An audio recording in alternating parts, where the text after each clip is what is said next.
My name is Sierra Langford. I'm 33 years old, and for the last 6 years, I've built a healthcare technology company from the ground up. Quietly, deliberately, and entirely out of the spotlight my family never offered me. Tonight, I sat at my brother's engagement dinner, another polished, pristine affair designed to showcase his achievements to the world. The Langfords are a family of prestige, of predictable excellence. My brother Camden is a doctor. My parents are both Ivy League professionals. Me? I was the misstep they rarely mentioned, the one they gently pitied, sometimes ignored. That is, until Camden's fiancée, Harper, tilted her head across the table and said, "Wait, Langford, you're Sierra Langford? Are you the founder of Medival?" The room fell silent. Forks hovered midair. My mother blinked twice. My father stared at me like he'd never seen me before. And I just smiled, because that moment, that recognition, was never the goal, but it was the turning point. Growing up in a home like mine meant success was never optional. It was expected, outlined, and enforced like law. My father, Dr. Graham Langford, was a top cardiothoracic surgeon in Boston. My mother, Eleanor, was the kind of attorney who made junior partners shake in their heels. And then there was Camden, the golden child, the perfect son, the one who followed every rule and earned every spotlight. Dinner conversations weren't really conversations. They were performance reviews. Camden would discuss a successful rotation, a published paper, or a patient's recovery story. My parents would nod, beam, applaud. Then their eyes would shift to me with restrained politeness. "And you, Sierra?" "I taught myself how to code in Python this week," I'd offer, heart pounding. "That's cute," my mother would reply, not looking up from her wine. "But you really should refocus on pre-law. That's more practical." What they called practical, I called confining. What they called success, I called suffocating. There was no space in that house for passion. Only plans. Only paths already carved and stamped with prestige. By 16, I had already built a basic hospital scheduling app that ended up being used for a school fundraiser. The event coordinator told my parents I had a real gift. My mom smiled tightly and said, "Yes, but we're hoping she'll choose something sustainable, like law or administration." That word, sustainable, as if ambition outside their blueprint was inherently fragile. I remember once slipping a printout of my code under my dad's newspaper at breakfast, hoping he'd ask about it.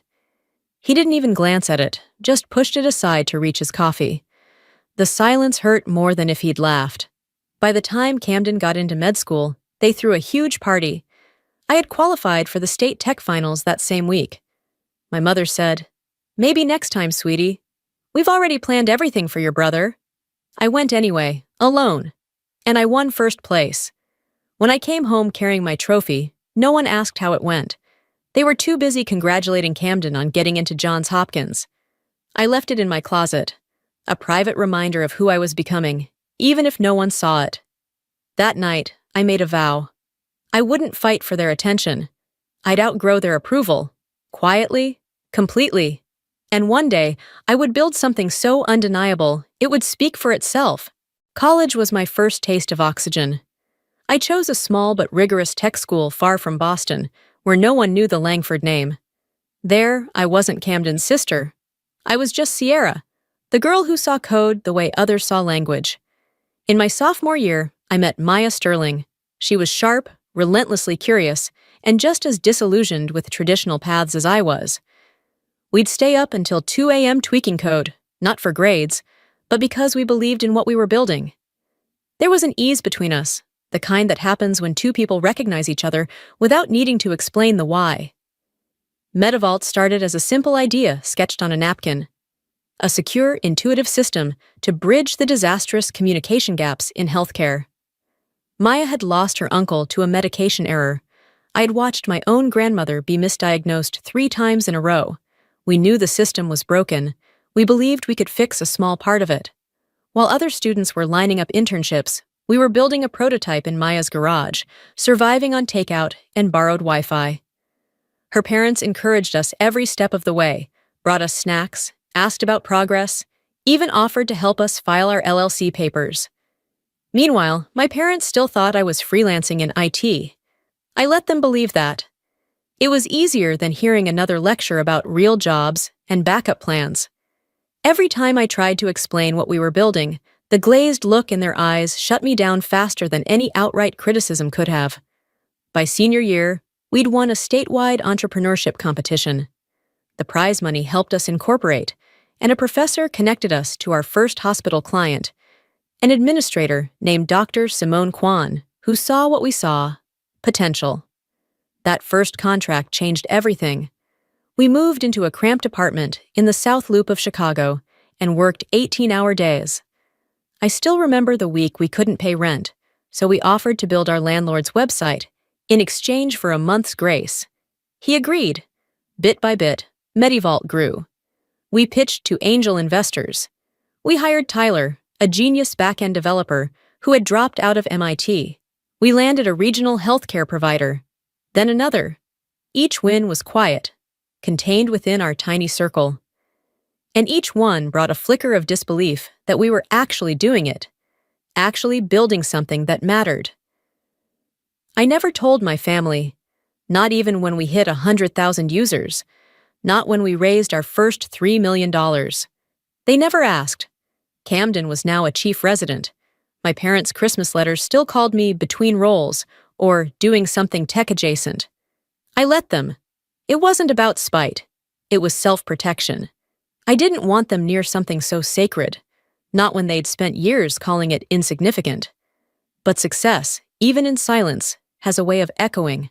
By the time I turned 30, MediVault was valued at over $80 million. Our software was in over 120 hospitals. We had a full team, an actual HR department, and a waiting list of clients. Maya and I had declined 3 acquisition offers already.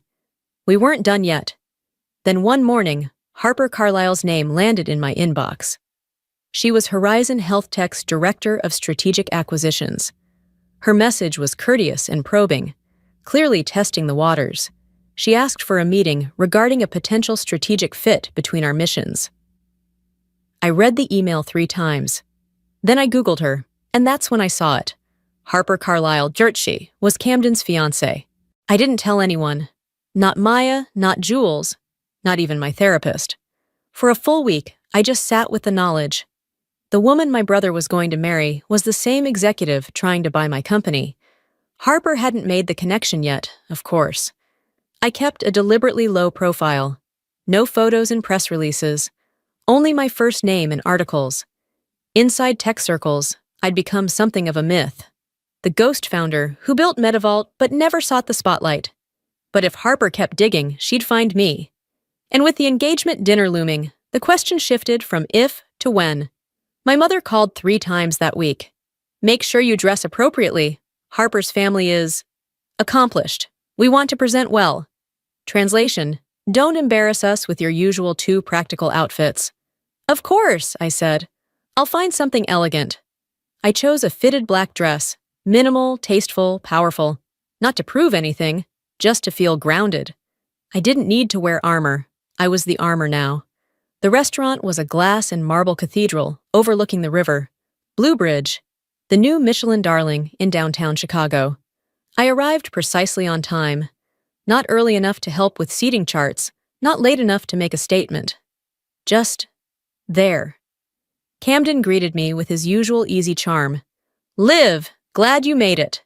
He introduced me to Harper, and for a moment, I wondered if she'd see it. She didn't. Not yet. Harper was warm and polished. Exactly the kind of woman my mother had always wanted me to befriend. Educated, poised, wearing power like perfume. I shook her hand and congratulated her. She smiled, gracious and unsuspecting. Dinner began with champagne and scripted toasts. My father beamed while praising Camden's latest publication in the Journal of Neurology. My mother choked up recalling his first science fair ribbon. No one mentioned me. I was seated next to a cousin who asked if I was still between jobs. I'm in healthcare tech, I replied. Oh, like an app? She said, brows raised in mock interest. Something like that. Between courses, my uncle leaned across the table. Camden mentioned you might have a shot at something at Apple. Entry level, but solid. I nodded politely. That won't be necessary. From across the table, I saw Harper looking at me. Really looking. The way someone flips through mental files trying to place a face. Her brow furrowed, her head tilted. Sierra Langford? She said aloud. Wait, your last name is Langford? Camden chuckled. Of course, she's my sister. Harper set her fork down slowly. You're Sierra Langford. Of Medavault? The air snapped still. Even the waitstaff seemed to pause. I am, I said evenly. You're the founder? Of Medavault? My mother looked like she'd swallowed a lemon. My father's wineglass halted mid-air. Harper turned to Camden, stunned. You didn't tell me your sister founded Medavault, the company we're about to acquire. Camden blinked. What? Sierra? No, there must be some mistake. My sister works in tech support? No, Harper said firmly, eyes on me now. Your sister is the co-founder and CEO of the most revolutionary healthcare communications platform on the market. We've been negotiating with her company for the past 6 weeks, at a valuation of over $200 million. The silence was suffocating. Then, one by one, the heads at the table swiveled to me. My mother's hand gripped her necklace. My father looked suddenly old. Camden just stared. Is that true? He whispered. Yes, I replied. We started Medavault in a garage. Now we serve over 300 hospitals across the country. No one spoke, not even Harper, who now wore a half-apologetic, half-awed expression. The rest of dinner was a blur. My relatives, who had barely asked how I was, now leaned in to ask if I had investing tips. My mother mentioned 3 times that she always knew I had a spark with computers. My father claimed he told colleagues about my startup years ago. I didn't correct them. I didn't need to. Camden was the only one who stayed mostly silent, still absorbing, still rewriting everything he thought he knew about his little sister. At one point, he reached for his wine, missed the glass, and just sat there, fingers resting on the tablecloth like he'd forgotten how to move. After dessert, Harper pulled me aside near the windows. I'm sorry, she said gently. I didn't mean to put you on the spot. I shook my head. You didn't. That moment was inevitable. Well, for what it's worth, she added, your platform has saved lives. Our analysts can't stop talking about it. And now, I understand why your team is so protective. You built something real. I studied her face. This woman who might one day become my sister-in-law, and already knew more about my work than my own parents ever had. Thank you, I said, and meant it. That night, I walked to my car without looking back. For years, I had dreamed of them finally seeing me. Now they had. And I realized, it didn't change a thing. I had already become everything I needed to be, long before they ever noticed. The morning after the dinner, my phone lit up like a Christmas tree. My mother's text was first. We need to talk. Brunch tomorrow. Drake Hotel, 11 a.m. Then came my father's. Proud of you, let's catch up. Camden's came hours later, much simpler. Why didn't you tell me? I stared at that one the longest. I hadn't told them because I didn't want to need their validation, and because I hadn't been sure what would hurt more, being dismissed or being claimed only after I'd already made it. But I agreed to brunch. Some things, finally, needed to be said out loud. They were already seated when I arrived at the Drake. Both dressed like they were headed to a client meeting, my mother in pearls and a silk blouse, my father in his most formal weekend blazer, as if my success now required them to treat me like a peer instead of a daughter. Sierra, my father said, rising halfway into an awkward, unfamiliar hug. You look, well. My mother didn't wait. Darling, I've been reading everything. The innovation awards, the funding rounds, the user growth. It's remarkable. She paused. But why didn't you share any of it with us? I folded the napkin across my lap. Because the last time I tried, you told me to apply for a job answering phones. That's not fair, my father said quickly, his tone suddenly defensive. We were trying to help. No, I said, meeting his gaze. You were trying to fix something that wasn't broken. My mother's face stiffened. We just didn't understand, Sierra. The tech world moves so fast. It felt unstable. And medicine doesn't? I countered gently. Law doesn't? That's different. Those are structured, she said, struggling. I know, I nodded. That's what scared you. I chose something you couldn't control. My father sighed. But you're clearly brilliant. We always knew that. You knew what you wanted me to be, I corrected. That's not the same. The waiter brought coffee, offering a momentary reprieve. I stirred in cream, trying not to let the heat in my chest rise into my throat. I spent years building something I loved, I said once he walked away, and every time I tried to tell you, it felt like screaming into a storm, so eventually I stopped trying. We thought you were lost, my mother whispered. I wasn't. I just wasn't yours to direct anymore. The silence between us felt fragile, like glass stretched too thin, but it held. We love you, she said softly. I know, I replied, but love without respect doesn't feel like love. For a moment my father looked genuinely uncertain, like a man who'd spent his whole life being right and was, for the first time, afraid he might have been wrong. The rest of brunch passed with less posturing, more pauses, fewer assumptions. They asked real questions about Maya, about our first office, about the early hospital contracts. My mother even admitted she'd tried reading a blog on startup culture, but didn't understand most of the acronyms. It was the most vulnerable I'd seen her in years. We never meant to make you feel small, my father said near the end. You didn't mean to, I said. But you did. That's the part I've had to work through. He nodded slowly. I'm glad you worked through it, even if it wasn't with us. When we left the restaurant, there were no hugs, no sudden declarations of redemption. Just a plan to have dinner again next week. It was a start. A few nights later, Camden showed up at my apartment with a bottle of Cabernet and a bakery box. I tried baking, he said sheepishly. It went badly, so I bought backups. I smiled. Classic you. We sat on the floor, backs against the couch like we had as kids, watching the Chicago skyline shimmer outside my window. I need to say this, he began, no preamble. I'm sorry. I looked over, surprised by the directness. I believed what Mom and Dad believed, that you were floundering, that you'd missed your shot.